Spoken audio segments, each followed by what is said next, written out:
ভ্যানের উপর সবুজ সবুজ সবজি দেখলে আমার মনে হয় কাঁচা কাঁচা খেয়ে ফেলি। আপনাদেরও কি এমনটি হয় কিনা আমাকে কমেন্টস করে জানাবেন। আসসালামু আলাইকুম, কেমন আছেন সবাই? আশা করছি সবাই ভালো আছেন। এখান থেকে আমি ডাঁটা শাক নিয়েছিলাম, ডাঁটা শাকটা আজকে রান্না করব। আর লাউ একটা নিয়েছিলাম, লাউটাকেও রান্না করব। এখানে আমার যে হেল্পিং হ্যান্ড আছে ও আমাকে শাকটাকে কেটে ধুয়ে রেডি করে দিচ্ছে। ডাঁটা শাকের উপরের অংশটাকে আমি রান্না করেছিলাম আর মাঝের অংশটাকে আমি চিংড়ি মাছ দিয়ে চচ্চড়ির মতো করেছিলাম, খেতে অনেক মজা হয়েছিল। লাউটাকেও কেটে ধুয়ে রেখে দিয়েছি, এটাকে লাউ বড়ি রুই মাছ দিয়ে রান্না করব। এদিকে এক পাশের চুলাতে আমি শাকটাকে বসিয়ে দিলাম, পেঁয়াজ রসুন এবং লবণ দিয়ে এটাকে সিদ্ধ করে নিব, তারপর বাগার দিব। আমার সবুজ শাকটা প্রায় হয়ে গিয়েছে, পানিটা শুকিয়ে এসেছে। এবার বাগারের প্রিপারেশন নিয়ে নিব। শুকনা মরিচের ফোড়ন দিয়ে পেঁয়াজ রসুন দিয়ে বাগার দিব। পাশের চুলাতে আমি ডাটা চিংড়িটাকে বসিয়ে দিব।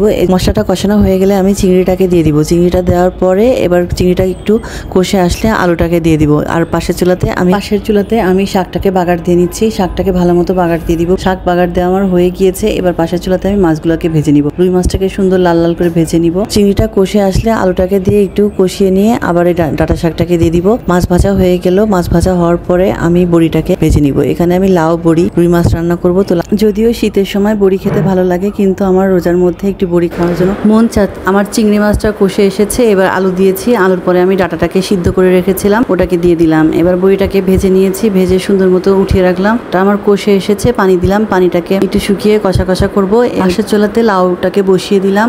এখানে লাউয়ের সাথে আমি কিছু টুকরা আলু দিয়েছি, কয়েক টুকরা। লাউটা কষে এসেছে, এবার লাউটা কষে আসলে আমি বড়িটাকে দিয়ে দিলাম। বড়িটা একটু কষিয়ে নিয়ে তারপরে একটু ঝোলের পানি দিয়ে দিব। বড়ির সাথে একটু ভালো মতো করে কষিয়ে নিব, সুন্দর মতো কষিয়ে তারপরে একটু ঝোলের পানি দিয়ে দিব। ঝোলের পানি দেওয়ার পরে ঢাকা দিয়ে দিব। বলক উঠলে এবার আমি ভেজে রাখা রুই মাছগুলোকে দিয়ে দিব। ভেজে রাখা রুই মাছগুলোকে উলট পালট করে কিছুক্ষণ ঢাকা দিয়ে চুলাটা বন্ধ করে দিলেই আমার লাউ বড়ি রুই মাছ রান্না করা শেষ। আপনারা কে কে লাউ বড়ি রুই মাছ পছন্দ করেন আমাকে কমেন্টস করে জানাবেন। আর এরকম করে রান্না করে খান কিনা আপনারা, সেটাও আমাকে কমেন্টস করে জানাবেন। এক এক এলাকায় এক এক রকম খাওয়া, এই জন্য আর কি জানতে চাওয়া। রুই মাছ দিয়ে মূলত লাউ আমাদের বাবার বাড়িতে রান্না, শ্বশুর বাড়িতে বেশিরভাগ শোল মাছ দিয়ে লাউ রান্না করে, না হলে চিংড়ি মাছ দিয়ে। ওনারা লাউ দিয়ে রুই মাছ খান না। এই যে আজকের আমাদের রান্না, শাক ভাজি, ডাটা চিংড়ি আর এই যে লাউ বড়ি রুই মাছ। বাচ্চাদেরকে খাওয়াবো, এই জন্য বাটিতে বেড়ে নিলাম। আমার বাচ্চারা মাছ খায়, আমি যা খাই মোটামুটি ওরাও সেটা খায়। ওদেরকে একটু খাওয়াই দিতে হয় আর কি। তো চিকেন হলে একা একা নিজে হাতে খায়, তো মাছ হলে আমি একটু মাঝে মাঝে খাওয়াই দিই। তো